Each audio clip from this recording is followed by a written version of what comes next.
All right. Good evening, ladies. Good evening. Good evening. Good evening. Happy Wellness Wednesday. We made Yes. it. We definitely made it. So, for those of you watching, thank you so much for joining us this evening. You could be doing anything else, but I'm glad that you took the time to go ahead and follow us tonight. But for those of you who don't know, my name is Allana Joyner-Stephens, and I am the owner of Clean Homes and Organized Spaces.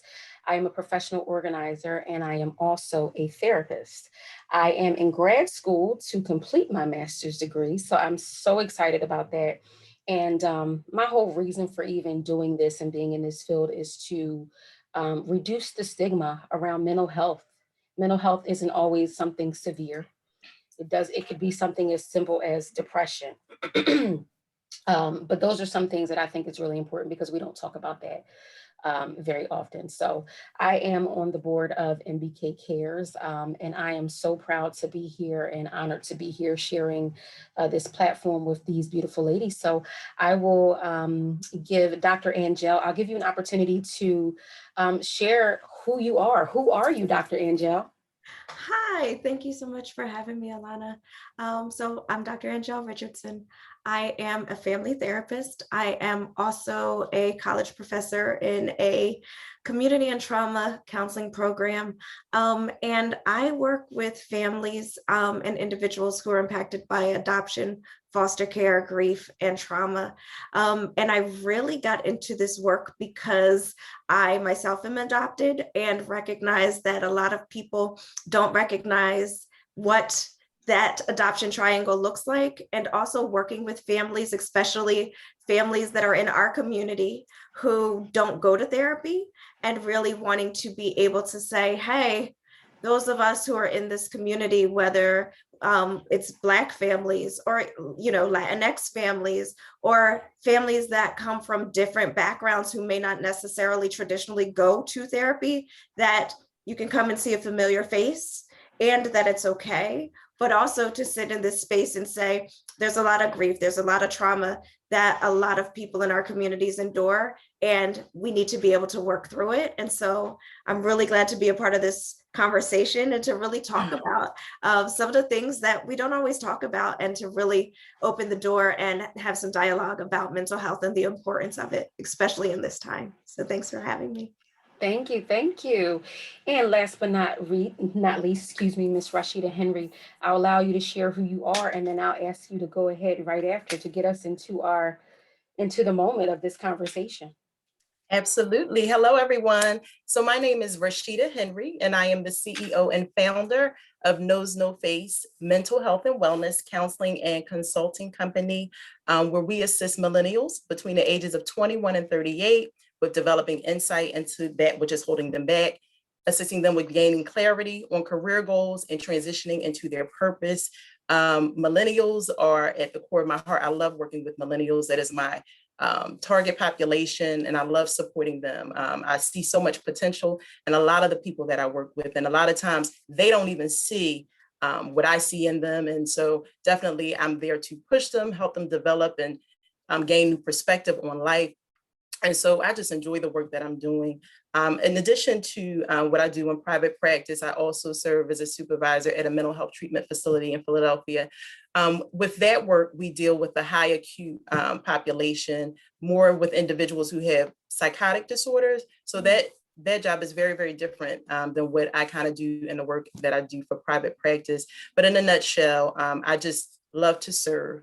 And mental health is an area that I love to talk about. I can talk about it daily because there's so many barriers, and there's a lot of stigma and a lot of resistance with a lot of folks when it comes to having these types of discussions. So I am very excited to be here today, just to offer new perspective, just to let people know that help is there. Change is possible. That is one of the things that I always like to instill in people, that being unhappy is not a permanent state. You don't have to stay there. And so if you get nothing else from today, know that change is possible. And so we definitely hope you stick around for this whole discussion, because I'm sure you'll gather something on this evening. And Allana, did you want me to jump right into? Go ahead and jump right in it. All right. So I know that some of you may be getting off of work. I know that some of you may have just picked up your kids. Whatever the dynamic is, we just want to invite you into this space. So if you are in a space where you can, we just ask that you close your eyes. And at this time, I'm just going to ask that you center your thoughts. I'm going to ask you to release the events and the tension of today. And again, just center your thoughts. And with your eyes closed, breathe in for 3 and out for 3. And again, breathe in for 3 and breathe out for 3. As you release your breath, release the events of the day, release the stress that may have bound you today, and focus solely on that which is in the moment. So I'm going to ask you just to pay close attention to your shoulders, relaxing them. If your legs are crossed, I'm going to ask you to uncross them. Make sure that you are sitting in a relaxed position, if able. Again, centering your focus on the here and now. And again, breathe in for 3 and out for 3. Last time, breathe in for 3 and breathe out for 3. As you return, open your eyes slowly, and when you are ready, reconnecting to the discussion. Again, opening your eyes only when ready. Thank you, guys. Thank you. Absolutely. That was necessary. Yeah. So necessary after the hustle and bustle of the day. Yeah. It's settled. I know you mentioned that to uncross your legs, and I noticed it was so natural that I literally had to uncross my legs, and not even that, had to uncross my hands too. So that was definitely needed. Mhm. So ladies, it's interesting. I was going to change my clothes today. I wanted to get a little spiffy, have a little, emblem on with my logo and everything like that. And then I said, you know what? I think this is really indicative of what's going on right now, right? This army fatigue, like as women, we are constantly fighting, right? We always have a lot going on. We kind of appear cute, we appear beautiful, but we have a lot going on sometimes. And so I kept this on just to kind of indicate that sometimes we're in a battle more often than we think that we are. Mhm. One of the reasons that I decided to pretty much have this discussion, and I thought that you ladies were perfect for it, is because as a Rashida and I work together, and like she said, we do deal with a lot of people on the severe mental illness spectrum. But in my business, doing professional organizing, I noticed that a lot of people who kind of have issues with chronic disorganization. A lot of people will call it hoarding, and I'm always first to say, hey, let's not say that, because again, words are, important, and sometimes we call things that they're not, because we're not educated on it. But a lot of people have issues with chronic disorganization, and usually what that looks like is many attempts or numerous attempts to organize or get things situated, but have been unsuccessful. So it's not hoarding, it's not the same thing.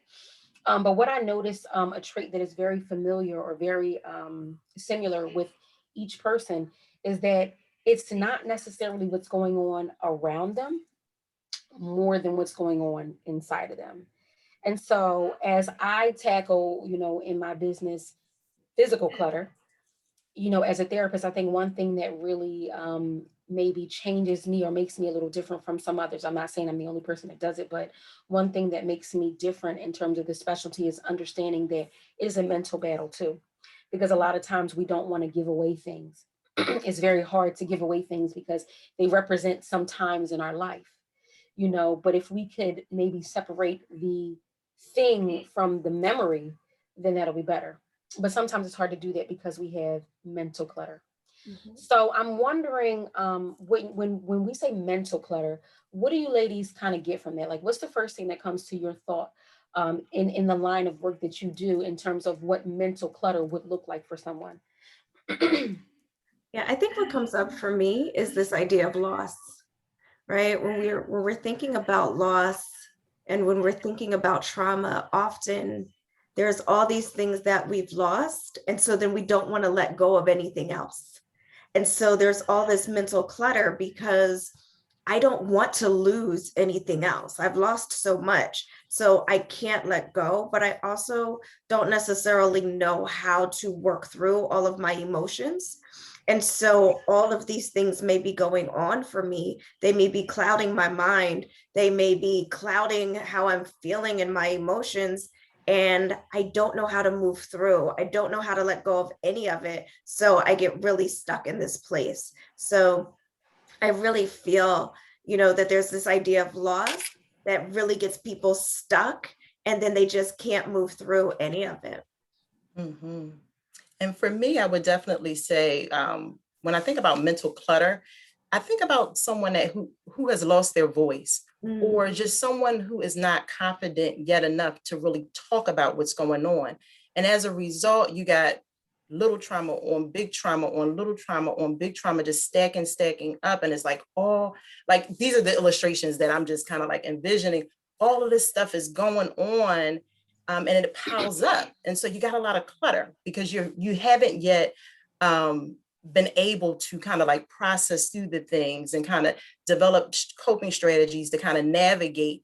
You haven't been writing things down. That takes a lot of time and a level of investment, which is why therapy is helpful. But that's pretty much what I see, like a person who kind of hasn't been able to yet talk about their issues, or just is not comfortable, very fearful. So all of the issues begin to pile up in their mind. And that's how I envision mental clutter. yeah. Very good points, lady. Very, very good points, ladies. One of the things that I think about also is how does um, social media or even the pandemic for that matter influence what's going on internally, so I put a post up this morning. It was about just kind of competing against one another, or competing against other people. And it really was just to be centered on the fact that the person that you should be competing with is becoming a better version of yourself. But so often, a lot of the clutter that we have is not necessarily our own. It's a lot of, things that are constantly bombarding us, visions and images of what we should be as women that are bombarding us. I mean, at one point in time, it was more so about, what you knew internally. And now it's, what does your body look like? Mhm. Mhm. And do you have this shape or do you have that shape? Is it, so a lot of times, like, I feel very, very saddened for a lot of the youth today because again, like, there's no filter, Mm, and the parents don't get a chance to filter anything because they're consumed too, mhm. you know so a lot of, like I said, a lot of the clutter that we have, is not necessarily our own. A lot of the clutter comes from what we see and not having boundaries against what's going on in the media. Their agenda is not necessarily to help, especially if not used effectively. What do you think, ladies, think about that? Yeah, I think we live in this society where, when we were growing up, we didn't have all the social media, right? So now we're in this space where everything is so available so quickly. And so, the saying, comparison is the thief of joy. You're able to compare yourself to everything and everyone. And so there is this space where everything is bombarding you. Everybody is bombarding you. And it's also this space where somebody looked like this yesterday, but they can look like this today, but why can't I? Right. And so I can see all these pictures, I can see all these images of how, wait, they were able to change what they looked like, or here's this filter that makes them look so skinny or so beautiful or so whatever. But why isn't that my reality? So I think there is all of this clutter and all these things coming, but it's coming at such a rapid pace that even if I'm able to say, you know what, give me your phone, well, you can go on your iPad or you can go on your computer or you can go all these places. And it's almost like there's no way to stop. There's no boundary, but there's also no gatekeeping, because if I take this, you can go get it here. So it's almost this kind of, ongoing merry-go-round of how do we even protect our young people from having all these things bombard them. Absolutely. And I would definitely agree with you, Dr. Richardson. With just the social media being so available, especially for our youth, it's just they have this element of constantly comparing. And when they don't live up to what other people look like, or if their hair isn't the texture that, the girls on the TV are, or their body shape isn't what it is, they begin to say, well, am I enough? Am I worthy? Why am I not that? And so that comparison really becomes a huge issue, not only for the young people, but even as I referenced in my work with millennials, I see it even in that age group as well. So definitely, I know for some of my clients, sometimes I recommend setting a boundary in terms of how much time you spend on social media. As you referenced, in work environments and in personal environments, there's almost like this demand where you kind of like have to be on social media, whether if you're marketing for your business or if you're using technology from a standpoint of work. So it's almost like you can't get away from it. However, I would encourage you, if at all possible, definitely find opportunities where you can almost like fast or pull back from social media, just to give your mind an opportunity to rest and kind of reflect on what's going on with you internally. Yeah. Interestingly enough, those are one of the things that I use as like a wellness tool. It actually came equipped in my phone. My phone actually has the tool, Nice. and it just goes straight to wellness. So I have this thing where it'll cut off at 10 o'clock. I'm getting a little feedback, ladies. I'm not sure, somebody's phone might be up, but I get this little tool where at 10 o'clock it will automatically turn gray. Mm. Right. And so in order for me to change it to the colors, then I have to literally go into my settings and change it. And really what it's supposed to do, or what the intention of it is, to make things less appealing, because you're literally looking at things in grayscale. So, you're scrolling and you're just like, this isn't appealing. Let me just, turn this off. But then in addition, it also has an app timer, so it keeps track of how long I'm on there. So it will have something where maybe if I say, all right, I'll be on Instagram 2 hours, and when, it'll have the countdown. You got 10 more minutes left. You got 5 more minutes left. You got 1 minute. Do you want to extend it for 10 more minutes?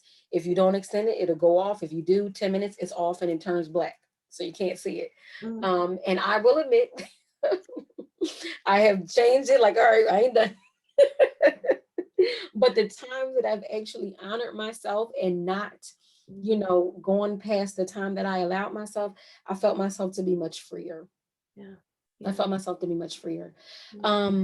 Ms. Henry, I wanted to go back to you, and you had mentioned in terms of again, the whole images and things like that.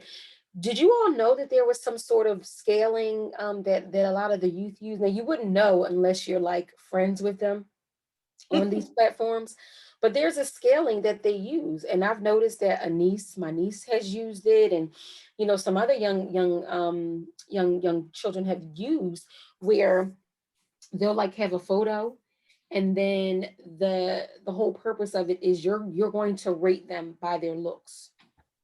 And literally they're rating it, and then they're posting it so everybody can see, right?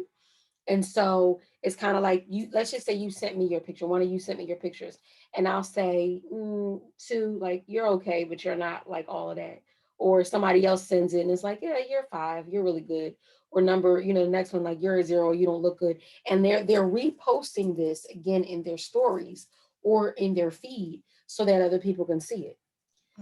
So that's very scary. Mm-hmm. Very, That's very very scary. the youth are really, they're bombarded with a whole lot of things. And so, whereas though we're able to disconnect, like we mentioned, our youth don't really have the opportunity to do so. And so mental clutter for us looks so much different than it does for them. And I don't think that I don't think that society is really society, for one, shouldn't raise the children to begin with. But it's happening more often than not these days. So I don't know, any Exactly. thoughts? Any thoughts?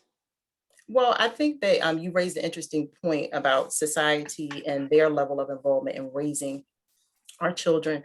And they play such a heavy role in the development of children because of the access that they have to technology. And I never forget, I don't know if you all saw, I don't know if it was the Grammys or whatever. And there were a few performers, I forget, I think it was Megan and Cardi B, they were on and they were performing. And then like shortly, like the day after their performances, there were a lot of people saying, well, they should have never played that on TV. Their families that are watching, their children are watching. And so the comment came up, should families be should the gatekeepers be the network, the television network, or the family who is supposed to kind of like protect or, keep children from watching certain things? And so a lot of the conversation was, it's a little bit of both, but I say that to say, while society does have a heavy influence, us as supporters, us as parents, us as caregivers have to teach our children certain tools to invest. So whether that is, not being on your phone for a certain period of time. I know when my niece comes to my house, if we're eating, that's a period of time where you're not going to be on your phone.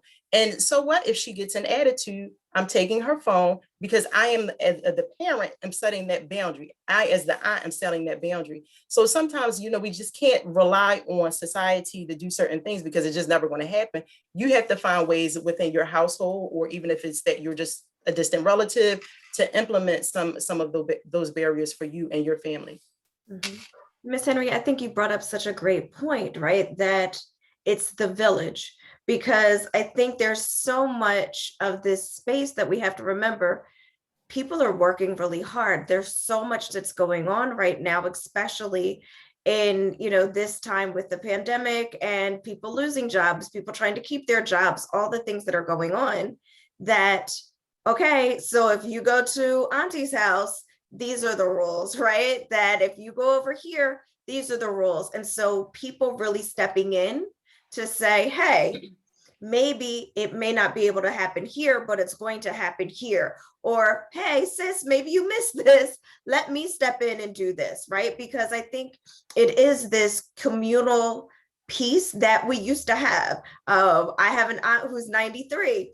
And when I was coming up, she was like, look, this is what it's going to be. And not that my mother was slacking, but my aunt was like, just in case, let me tell you this. This is right. And I have an uncle who's about 18 months older than my mother, who was also like, let me tell you this.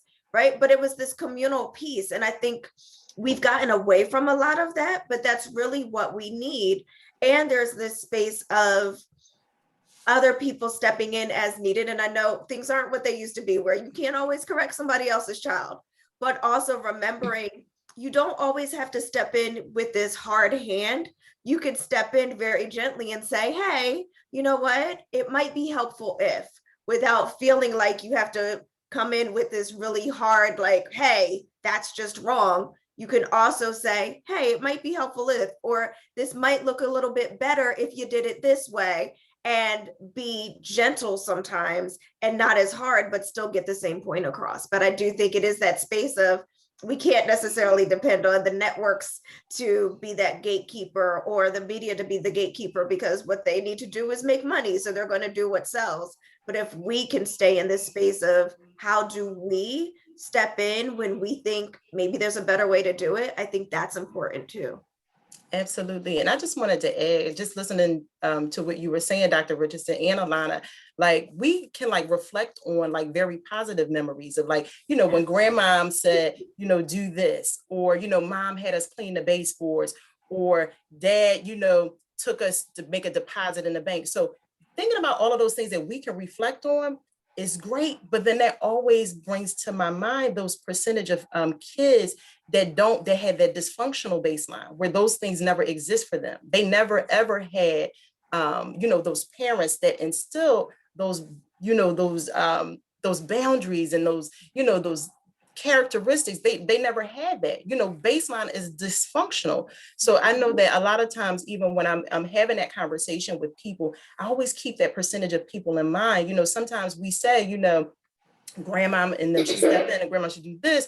But I always have to remember those folks that really don't have that grandma that was stable enough to be the rock. You know what I mean? So I always try to keep those folks in mind as well. And I love that you said that too, because I think that also brings in this piece of having grace for people who don't know, right? Because I think we could sit in this place and be really judgmental when people are doing stuff. And is there this space to say, you don't know that this is the way things are done. So how do I then interact and say, okay, cool. Do you mind if I show you? Right? Because I had people that showed me, you don't. So then can we get in this space? I remember I was a therapist in a school and a lot of my kids didn't have it. And kids would be like, Miss Angelle, you're my school mom. And I'd be like, I'm not your mom, but let me, right? But can we walk through this space recognizing that there are children who are growing up in this space that don't have it, that didn't have it, and not sit in this space of, well, where are their parents? Who didn't, right? And really have this grace around, okay, can I then step in and be the one that's going to show them? Can I step in and be gentle and be loving and give grace and give some guidance? And I think sometimes we get into this space of, that's not my job, that's not my role. And it's like, well, then whose job is it? Because if we're not going to be the ones to do it, who's going to do it for them? So I love that you brought that point up too, that there's so many people that don't have it. Interesting points, ladies. So pretty much, especially in the line of work that Ms. Henry and I do, a lot of our clients, when dealing with mental illness, they pretty much use substances to kind of self-medicate. Now, when we talk about the mental clutter and everything that's going on, is it possible that a lot of what's going on in terms of like the social media use and all of those things are really them self-medicating from what's going on? Because again, they're able to look outside of themselves, into a world that looks more perfectly painted rather than dealing with, like if I put my phone down and I stop looking at this pretty picture or all of these things, now I have to deal with this child yelling. Now I have to deal with this homework. And again, now, because of the pandemic, a lot of people, everything has not returned back to normal, but then I actually have to parent, you know what I mean? And so they actually have, that's like their way of escaping. And because some people, one, may not know that they're really dealing with some mental health challenges, whatever that may be, a lot of times they are, self-medicating with other things. And their mind is truly cluttered in the sense that they don't even know how to get help elsewhere. Like I think, Dr. Richardson, one of the things that you have on your, I believe it's you, that you mentioned that the DMs are not therapy. Do you have that on your? Yes, I have that on mine. That my posts are not Yes, therapy. right? And so some people will look at that and they're like, oh, I feel so much better. But that's not it. This is not it. And so sometimes they think that scrolling through for hours at a time, may really be it may be therapeutic, but it's not therapy, And so they're really unable to address the mental clutter going on because of all of these barriers. What do you ladies think about that? Yeah, I think, there are so many ways that people try to numb out, and social media is one of them. You can get lost. You can get lost, whether it's scrolling through posts that may feel inspirational, whether it's wishing for a different type of life, whether it's, oh, wow, here's my favorite celebrity. I can look at all these pictures of how beautiful they are. And it takes you away from reality, and it feels, I want to say, safe, because, well, I'm not drinking, I'm not doing drugs, so I'm not harming myself, but you're still avoiding reality. And I think one of the challenges has been, this pandemic has forced a lot of people to be alone with themselves and alone with their thoughts, or to be in a space with someone more than they ever had to be before, and face what their feelings are about those people, whether it's their children, whether it's their partner. And so if I'm not ready to deal with those things, then I need to escape somewhere, someplace and somewhere. And so if maybe I don't have this other kind of a vice, then maybe my social media may be that. And because it feels like it's not necessarily harmful, then maybe I'm not necessarily taking the time to see that it's still a way of numbing myself out. I definitely agree. And I think that, with all things, finding some sort of balance is key. And the reason why I say that is because, social media can work for positive, as we know. I know there's been times when I've waken up and haven't had such a good day. And like I maybe scroll past somebody's page and got, read a quote and said, you know what? That's exactly what I needed. So it can be a source of good, but then, we also can see the opposite side of it, where it can definitely serve as a distraction, and it can really deter your mood and really affect your mood in a negative way. And so I think we just need to definitely be mindful of the influence that we allow it to have on our life. I think that's key. And being very, very intentional with how much time we're spending on it. I think intentionality across the board when it comes to many areas of our life, whether it's food intake, how active we are, screen time, whatever it is, intentionality in all of those areas kind of needs to be set up. So with that being said, what that may look like is time blocking. I know that's something that I use, and something that, was recommended to me a while back. And that's just like, okay, if you're going to get on social media from 12 to 12:15 or 12 to 12:30, whatever you decide, let that be it. And so that you can move on to whatever other things you had on your to-do list. Because I know I found myself, and I'll be very transparent, I know others of you probably can relate, what started as just like a 10-minute check-in goes into hours, and then you will look up and your day has passed away. You ain't did nothing but been on social media. So I think if with anything across the board, just intentionality, just being very mindful, where that mindfulness skill comes into being very mindful of how much time you're spending on it, being very mindful of how it is affecting you, and then kind of making changes based on that. Yeah, absolutely. I really like how you mentioned the time blocking, because again, you're not telling yourself that you can't. Sometimes when we tell ourselves that we can't, we get rebellious, and then we do it even more. But allowing yourself to say, okay, I'm going to have this amount of time, and I'll do that, and I'll be effective. I in scrolling through social media at one point when we were like, in the thick of the pandemic, I came across somebody who recommended a book, and it's called Break Up With Your Phone, How to Break Up With Your Phone. And I don't know, it's like sitting somewhere in my massive books, if you will. But it's called How to Break Up With Your Phone. And it's a small read, so I didn't get around to it yet. But it really is saying that, things are more beneficial when you're not like constantly in your phone, when you realize it, like you said, when you look up and time has gone. And funny enough, like I said, with my wellness app, it tells me. So if I give myself 2 hours, you mean if I'm probably getting sleep, if I happen to get sleep, 7 hours or something like that, you mean the rest of the day I've been on social media a collective of 2 hours?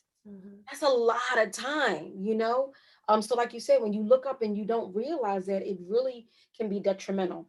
So I do like the idea of having a system, if you will, which is the time blocking. Speaking of the pandemic and speaking of organizational systems, one of the things that I noticed that during the pandemic, and Dr. Richardson, you actually brought up a great point, was that during the pandemic, people were really forced to sit with themselves and really sit with other people and figure out what's going on. So my business started before the pandemic, so I didn't even know what was happening. Literally, like I formed my LLC in February, and boom, March, it was just like, wait, what? You Wow. know, and while you would think that people were more fearful of having people in their homes, and they were, like you said, when they noticed, like, wow, my physical space has gotten so overwhelming, it's not even funny. And not even that it's become overwhelming. Some people never got a chance to realize that was already overwhelming beforehand because they were so busy out and about, Mhm. and actually finally got a chance to sit with it. So I'm wondering, I'm still in school for my master's to obtain my license to do private therapy. But with you ladies having your own private therapy business, I'm wondering, much like how professional organizing has boomed for me, I'm wondering how therapy for you has boomed with people realizing I got mental clutter going on and I need some help. What do you ladies, how was your ladies experience? Yeah, it's absolutely, I am absolutely full. Um, and for me, there were people who absolutely were like, hey, these things are hitting me in my face. I need to seek therapy now. And then there were people who had come to me for therapy before and were doing okay. And were like, hey, I need to come back to therapy. Because my relationships look different now. The things that I thought I had worked through, that I may have worked through, are now coming back to me in different ways. And so I need to work these things out. I need to process these things through. And so I think that space of really sitting with your thoughts, or sitting with this person, or I've never had to be up close with this person 24 hours a day. And the other piece for me was parents, right? And I had to have honest conversations with some of the parents I work with and say, when you had your child, you didn't think you were going to be a stay-at-home parent. It's okay, but that's okay, right? But also that guilt, right? That I love my kid. Why don't I want to be home with them 24 hours a day? Because that's not what you planned when you wanted to be a parent, right? It's okay. Let's be honest. But I think that other piece of guilt, right? That, well, social media, people look like they're doing it fine. People look like it's because there was this little period of time where people were like, you know what? This is horrible. Take the kids back. And then people were like, oh, look at us killing it. And it's like, wait a minute, what? They're not killing it. They don't like their kids either. You're okay. But really, like there was those conversations too around, it's okay to not want to be with your children 24 hours a day, 7 days a week. It's really hard. So there were all of those things that were coming up. It's okay. When you married your spouse, you really didn't think you were going to be together 24 hours a day, 7 days a week. You're allowed to not like your spouse more than you didn't like them before. Let's have these conversations. And then some conversations around, I'm not really sure if this is the person that I want to be with. Okay, Right. let's have this conversation too. Right. And so it really did like increase my therapy practice. And it really is at this point where it's like, okay, y'all, I can't have anybody else, because as a therapist also, we take on a lot. So it's like, I'm living through the pandemic. I might be doing therapy, but I'm living through the pandemic too. So I'm dealing honestly with my own life and stress and stuff. And I have to have the mental capacity to deal with other people's stuff. And if I'm not honest with myself, then how can I do this? And my own therapist went on maternity leave in the pandemic. So, but that was the reality of life. And I think that's the other piece that we don't always think about is, as therapists, how do we take care of ourselves and our own clutter? So when my therapist was like, I'm going on maternity leave early, I was like, wait, what? You leaving me? But so that's part of the reality too. Absolutely. And I definitely agree with you. To be a person of service, you definitely have to constantly refuel yourself. And I'm very, very intentional about my own therapy experiences, my own coaching, and my own personal development and investment before I sit before anybody.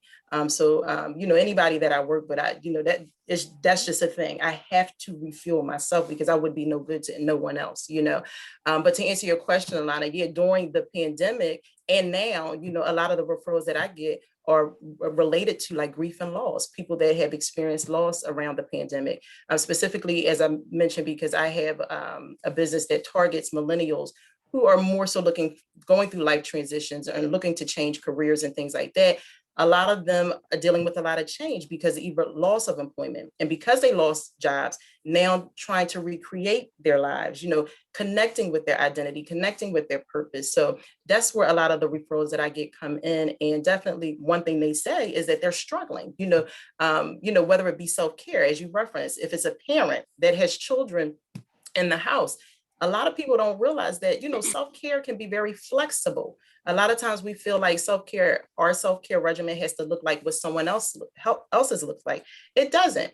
And maybe you are home with your kids and your spouse a lot more, but you still can implement self-care. So it's really a matter of teaching them what that looks like, giving them tools and examples to kind of make it through this kind of thing.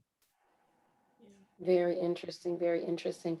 What's so interesting, what I noticed is that a lot of things became more reality and it became a little more open to talk about.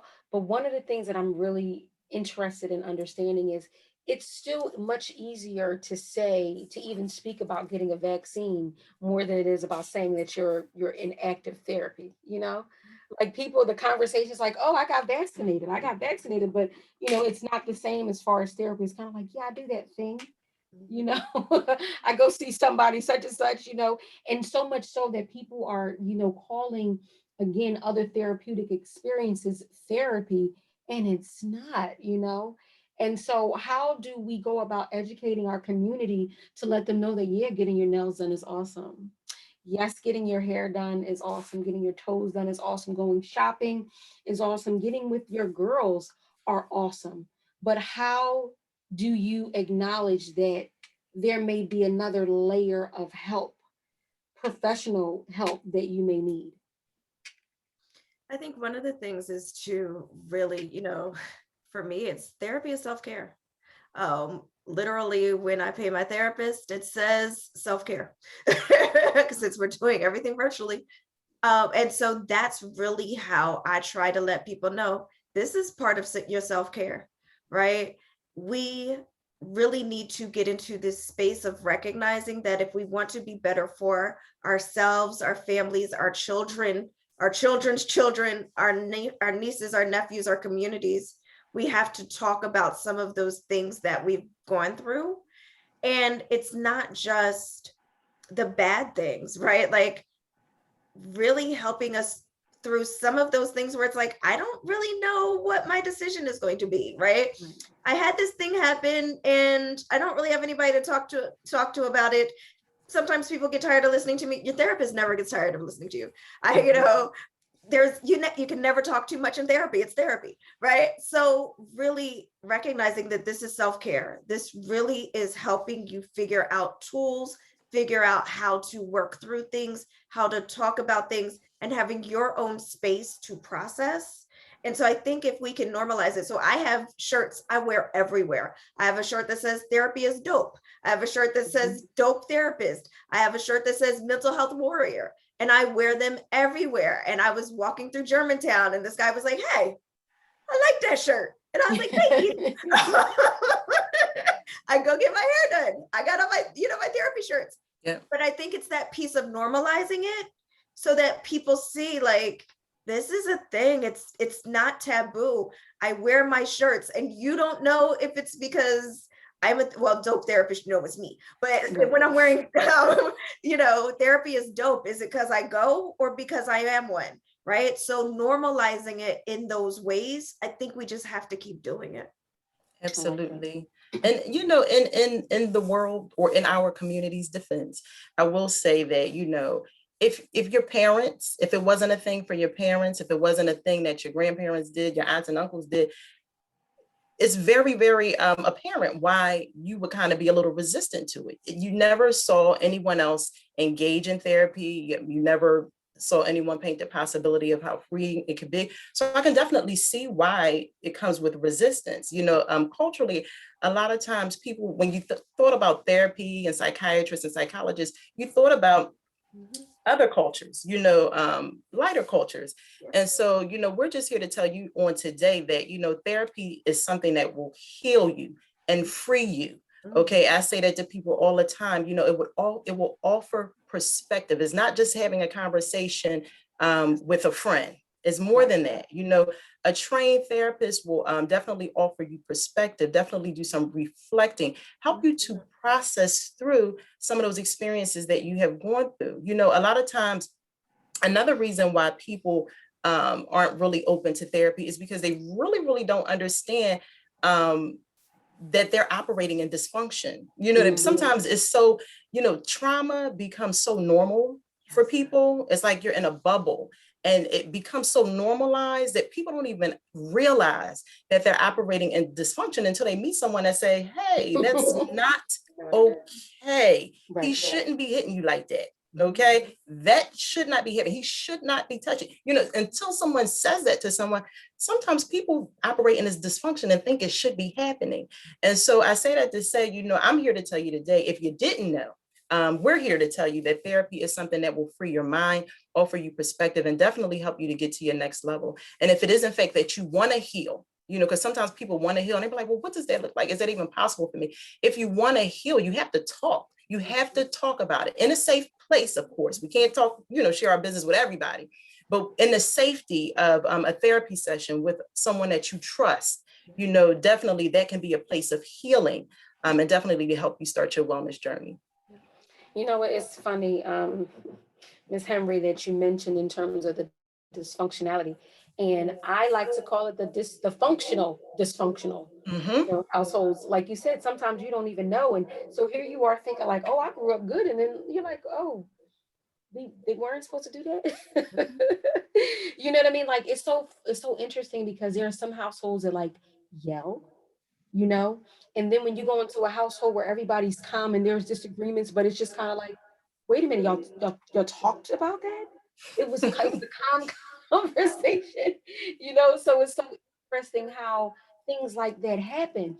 I'm wondering if you all ever get this, because I get this a lot, especially when I am advocating for therapy for somebody who is clearly in need of something like that. I definitely educate them on what therapy is and what therapy is supposed to be. And much like what you said, Ms. Henry, in terms of a trained therapist, it's a difference. And I'll have people that look like me, my color, they will say, oh, I don't need nobody telling me what to do. And I'm like, yeah, because that's not what therapy is. I said, if you go to a therapist, they're not telling you what to do. They're not telling you, you're discussing what you already know, but they're helping you to connect the dots. But no real therapist, trained therapist, is going to tell you what to do. And so I find myself now, educating people of color about what therapy really is. I mean, you like you said, Dr. Richardson, it definitely is self-care. It is so much more than a conversation between girlfriends. There's accountability that comes along with it too. And then you got some funds associated with it, if you will. You have some skin in the game. So the one of the things that I think is so awesome, and I use it myself, we have at our job, we have the flex pay. And the flex pay is the money, it's automatically put onto your account first thing, like as soon as the fiscal year hits, and the money is already on there. You just pay the money back, every paycheck, but the money is already there. And so I've been doing this for the past 4 or 5 years, if I can remember. I've been putting aside money in my flex pay, in my flex spending for medical, for those things. So that way I'm not like, oh, I don't have my copay for my therapist. You know what I mean? It's literally there. Now we can use the flex spending account for a lot of things, like even just women, menstrual things. Before they, we had to use our own money, but you actually can use your flex spending account to purchase menstrual items, which I think is, it's a medical necessity for us, but so is your copay for your therapist or your PCP or whatever. So I think it's really awesome that, again, the stigma breaking and the light shedding over therapy looks like really starts with us. So have you ever encountered, just as a therapist, like, do you find yourself not being in therapy session, but then having to educate people like, no, that's not therapy? You've ever experienced that? Constantly. Absolutely. Absolutely. And sometimes I also, and I don't mind at all, like telling people what to ask for when they go to a therapist, right? Like when you are like, first of all, you're not going to fit with everybody. We all have different styles. We practice different modalities, right? So don't be afraid to ask the questions. Don't be afraid to say like, it's a relationship with someone, right? You're going to be talking to them about what's going on with you. If it doesn't feel comfortable, fire your therapist, right? Like not everybody fits, but to have those conversations around what do you look for? What are the questions that you need to ask? Recognizing if this doesn't work, you can find somebody else. Don't go to a therapist and be like, this was horrible, I'm never going again. Find another therapist. And it's important to have those conversations and also recognizing what people specialize in, right? Ms. Henry works with millennials. I work with families. So you're not going to go to me for what she does. You're not going to go to her for what I do. So it's also important to recognize if I'm going for a specific thing, I need to find a specific therapist. And so I think it's really important that we also have these kinds of conversations, because you can end up with the wrong kind of therapist and think that all therapy is horrible. And it's like, no, you just went to the wrong person. And so I think it is important that we have these really open conversations about making sure you get to the right person so you can get the help that you need. Exactly. And before the pandemic hit, a large part of what I did was actually do a lot of workshops and like provide a lot of psychoeducation to the community, whether it be at like churches or like senior centers, because again, like you said, the stigma is so thick. A lot of times people just have a misinterpretation of what it is. And so again, like you were saying, Allana, just offering people the perspective on like, this is what to expect in a therapy session. This is what to look for in a counselor. I was fortunate enough to be on a little segment yesterday that one of my colleagues did, and she actually broke down 15 things you should do when seeking a therapist. I thought it was so educational and so resourceful. I can definitely share it.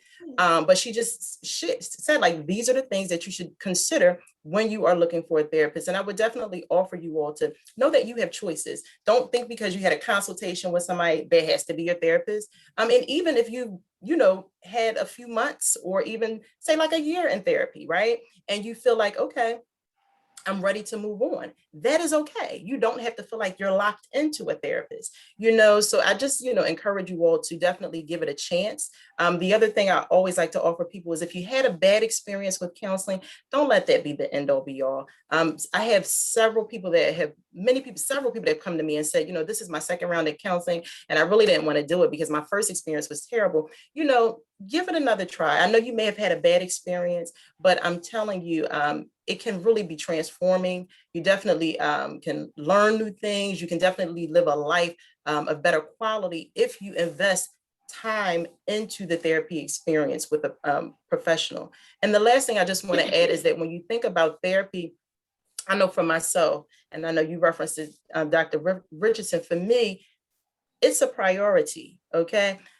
Women, men too, we have the things that we prioritize. We prioritize our hair, our nails, getting our car washed. Maybe the men, I know somebody like to get your car washed, get the latest sneaks and $100-something on sneaks and stuff like that. So for me, my level of investment in my therapy is priority. Literally, I pay my therapist like I pay my electric bill. And like I go to the food market and buy groceries. Like, it's a necessity for me, at this point in my life. No, you don't have to be in therapy forever. But at this point in my life, I do prioritize it as a necessity. And so again, it took me a while to be there. I wasn't always there where I prioritize therapy as a necessity. But I just say that to you, that we definitely have to consider what helps us be well. And for me, it is therapy in addition to other wellness things that I do to help me stay balanced. So whatever that is for you, I definitely encourage you to incorporate it and prioritize it daily. Mhm. I really love this conversation, and I love the idea of really being able to identify what's going on within you, so that you know exactly what you want, or what it is that you need, and understanding that not everybody is capable of giving it to you. And I think that sometimes, we pretty much chalk up experiences to it being universal, and it's really not. You know, it's really unfortunate that sometimes we really get in the way of our own development and our own wellness, because again, we're scarred by certain experiences that may have happened in the past, and then we don't move forward.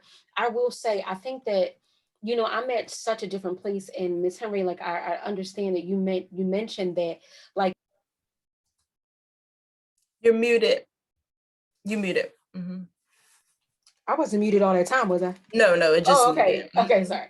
I was saying that just at some point in time you mentioned that, we, if you didn't grow up with it, you had no idea what it was, right? And so when I was growing up, I had a little behavioral issues, maybe I just, needed, more attention than I might have been given. And those are things that I actively, even still to this day, many years later, still deal with my therapist, so I'm dealing with issues, from past, and that's pretty much what happens. But I remember that I was doing something for attention. So I was like seventh grade or sixth grade, I don't remember, but it was at our private school, Miss Henry. I got into some trouble about something, and because I didn't know how to express myself, and nobody I felt like would listen, I got on the tables during lunchtime. And I in the cafeteria, yes, I did. I got right on the table.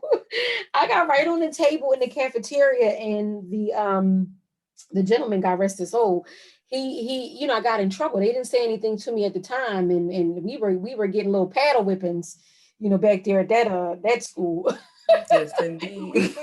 Yes, We weren't indeed. doing right. I like But that. one thing that they did, and I maybe this is for lack of better words, they sanctioned me to therapy, right?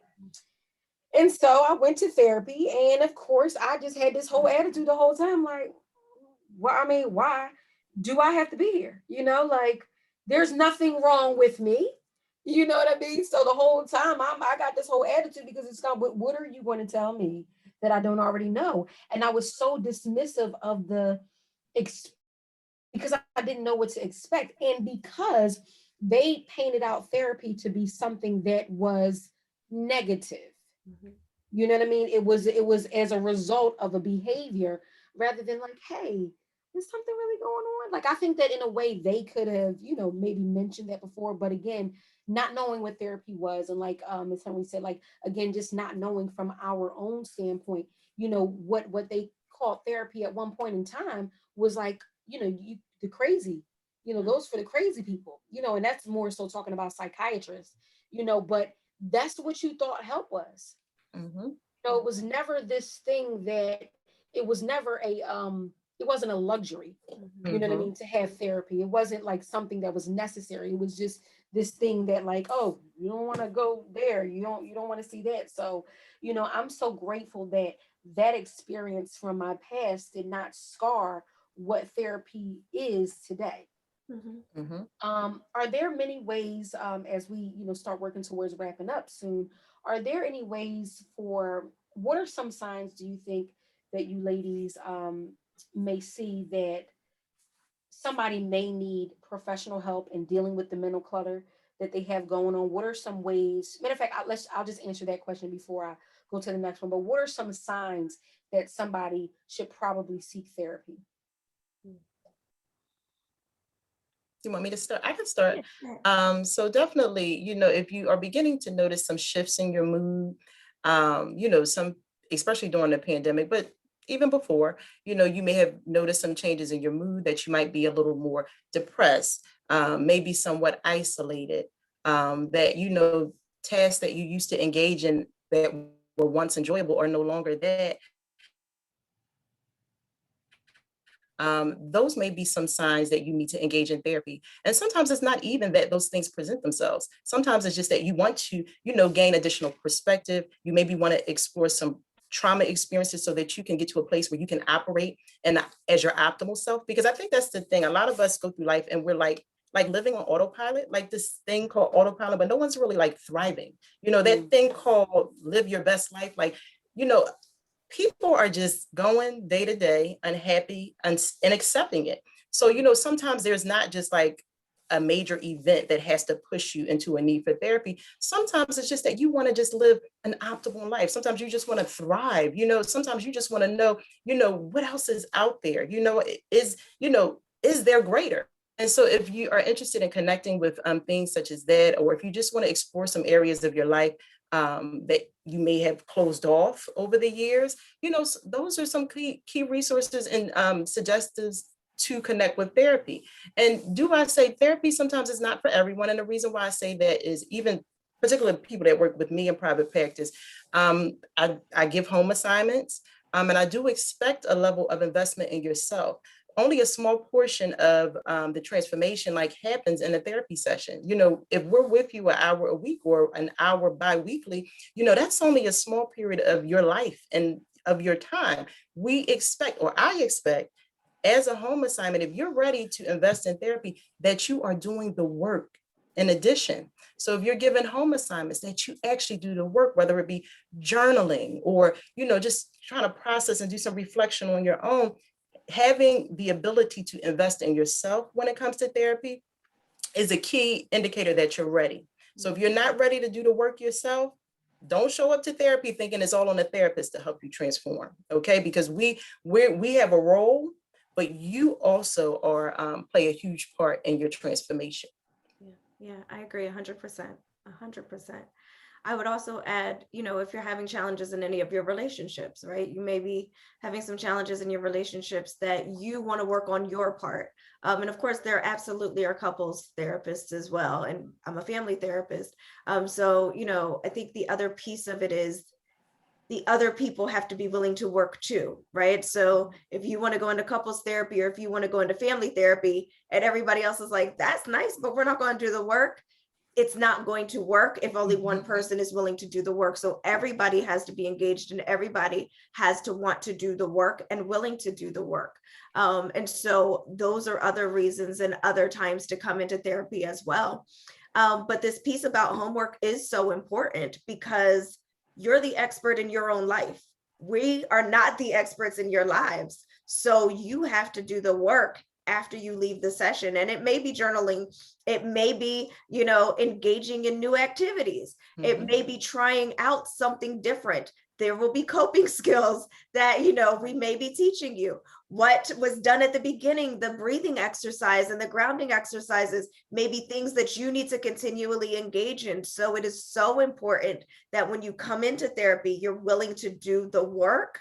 And one of the most important pieces of therapy is honesty. That if you try something and it doesn't work, that you are honest with your counselor and you can say, I tried that, it didn't work. Or even in the session, this doesn't feel comfortable for me. This doesn't feel like something that works for me, so that there's an open and honest conversation so that you can shift or try something different. But if you're going to come in and not be honest, and some of that does come with building rapport and getting to know your counselor so that you feel like, okay, I can talk to this person, but there has to be that level of trying and openness to move toward that place. And so again, when it feels like, hey, I want to try something different, I want to make some changes, I want to move forward with myself, my partner, my family, then yes, absolutely, those may be the times that it's time to come in. Okay, great. Now, as you said that, I wanted to first apologize because I realized after that deep breathing, exercise, I just really kind of was so calm enough to kind of go into it that we actually didn't do the check-in. So I will ask. That's fine. Look, I was relaxed. Check out. Right. But if we can do the check-in at the checkout, because some of the things that you asked are probably helpful in kind of moving forward, with this conversation. But there's one thing that was asked on on the Facebook page. And I think that this is a perfect question for you, Dr. Richardson. Do you think it is necessary for a child to go to therapy after their parents divorce, and is it effective? Necessary? Necessary is relative. I think it could be helpful? Absolutely, it could be helpful. But I think we have to remember that everyone is different, right? So I think we really need to have parents, especially need to have conversations with their children around what they're experiencing, how they're feeling. And so I think there's this space where, it could be like your experience, Allana, where it's like, go to therapy, talk to Right. this adult around, around the fact that we're divorced. And the kid's like, what am I doing in this room talking to yet another adult who's a stranger that I don't know, right? But it could be couched in, you know what, I know you're experiencing some really difficult feelings right now. You may not want to talk to me as your parent, but here's another adult who is trained to talk about feelings and emotions. So I really would like you to talk to them. Maybe it feels uncomfortable. Let's try 3 or 4 sessions. And if it still doesn't feel good, or if it's still something you don't want, then we'll stop, right? So I think there's ways to couch it, but it's also, kids really are good at telling us what they need, but they also dose themselves, right? So kids will run in and they'll be like, hey, what happened? Oh, that's what happened? Okay, I'm gonna go Right. play. And then we're like, wait, no. And it's like, they got all the information they needed in the moment and watch their play, because they could be outside playing and fine, or they could be crashing their toys together and showing you that they're angry. So again, this idea of necessary is relative, but we have to do more than just watch or just wait for what they say. We have to watch what they do. And we have to notice, are they messing up in school, right? Are they having trouble sleeping? Are their behaviors changing in these different ways? Okay, now we're seeing these signs that something is different with my child. Maybe now I do need to go and have them talk to a professional because I'm seeing all these things. Or maybe my child is a child. I know my kid holds everything in. Okay, well, if your kid holds everything in, maybe they do need to talk to somebody else because they wouldn't have told you anything anyway. And maybe you need to take them to a therapist, to a play therapist who will play with them and use play therapy techniques to get to what's going on with them. But I think it really is about parents knowing their children, knowing how their children operate, and really being able to recognize, like, hey, something may be going on with my child. Another caveat is, if I'm an adult and I'm getting divorced and I'm in the middle of my own emotional turmoil, there are things that I may miss. And so also to be aware that maybe it is important for me to take my child to someone, because maybe I missed it because I'm in the midst of my own stuff. So maybe it is important for my child to have someone specifically there for them to talk to. I love that. First of all, because even when it comes to, I don't even think a lot of people understand that there are play therapists, Oh, yeah. and so Trained and certified. right. My professor is actually a play therapist, and it's one of the things. Again, it's not always about talking. You know what I mean? There's a therapist for that. So I Yes. think that really is why it's important. That's write that down somewhere. That might have to be something that we had to put on here. Because some ideas be flowing. But anyway, um, and then what I think is important, also knowing that there's a therapist for that, being able to identify somebody that looks like you, because there were not, when I was 8, 7, 10 years old, whatever, the person didn't look like me. So it was like, first of all, you're much older than me. You don't look like me, and I feel like I ain't supposed to be here. Right. So, so I think it's really important that, we are being in the midst of the people with what we have. So there are a lot of, therapists of color that are coming out, male therapists. Like, it's just so dope to see that this is really, it's always been there, but it's one of those things, like, when you finally buy the car you wanted, now you start seeing it around. It's like we are around, we are here. And I think that is so amazing. So with as we're wrapping up here, in terms of how people can, how can one pay for therapy? How can something how does something like that work? So the person has identified that, hey, it's really time for me to start, getting that professional help. How can somebody seek therapy? Like, what are their options? So there are many ways that someone can go about seeking a therapist. Some ways in which include a referral. You might have a friend that's in therapy, and you might have heard them talking about their therapist. It could be word of mouth referrals.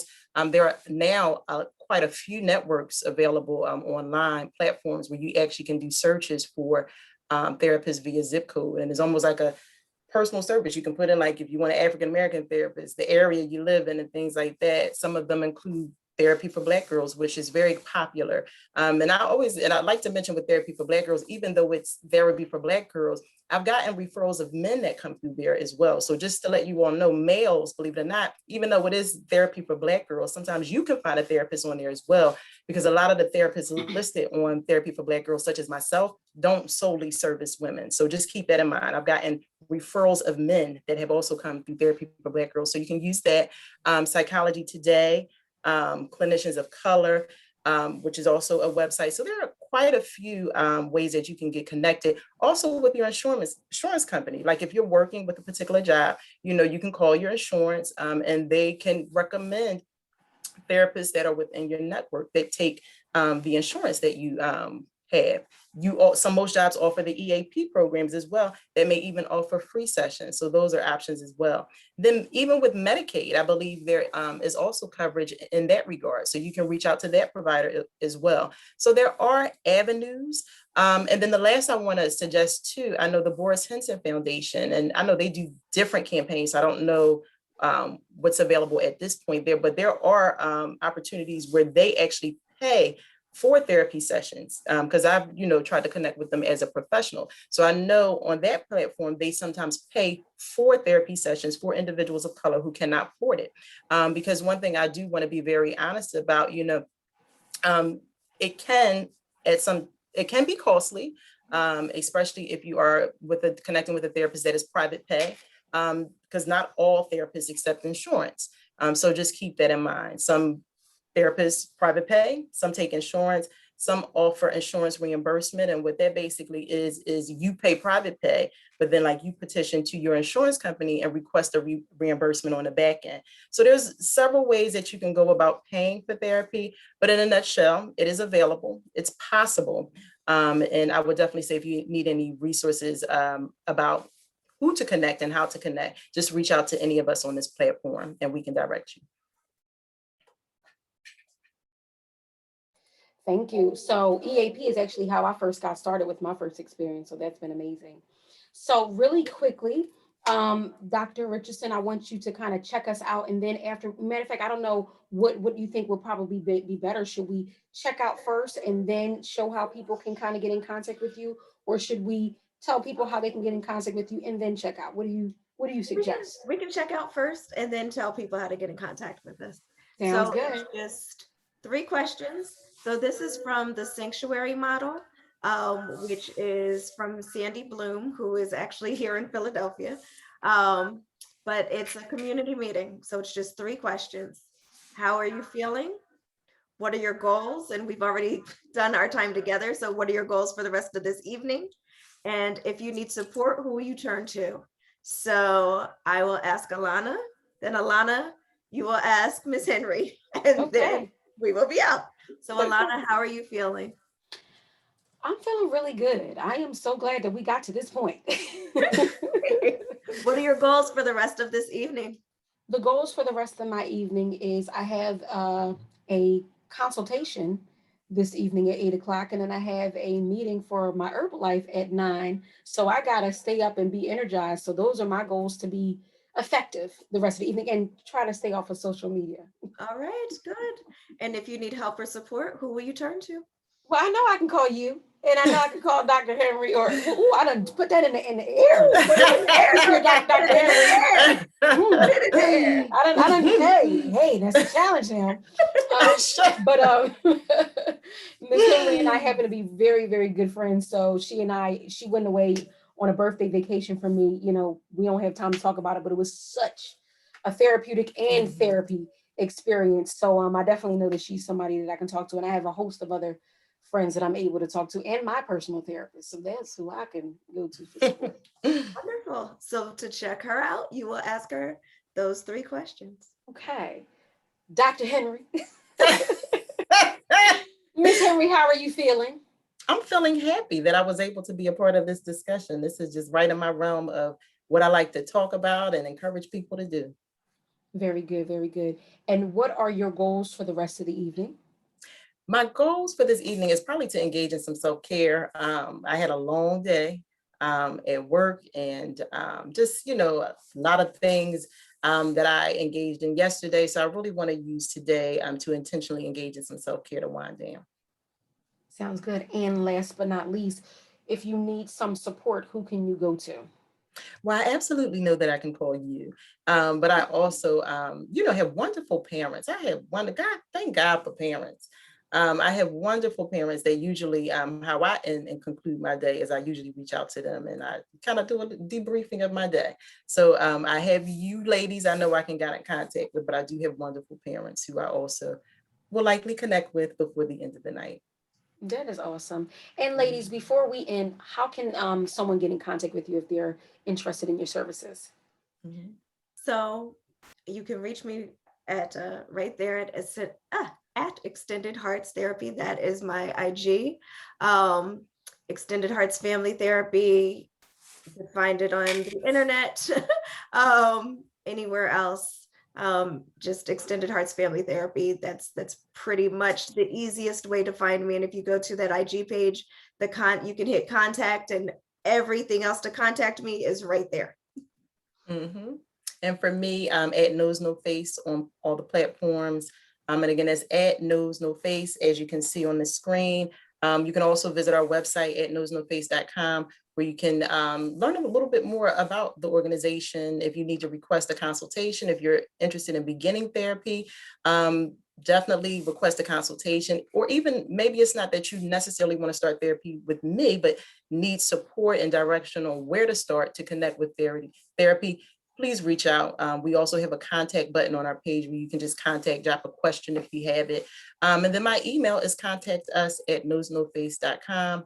Again, that's contact@nosenoface.com. So if you need to if you have questions, I don't care, I'm open, reach out.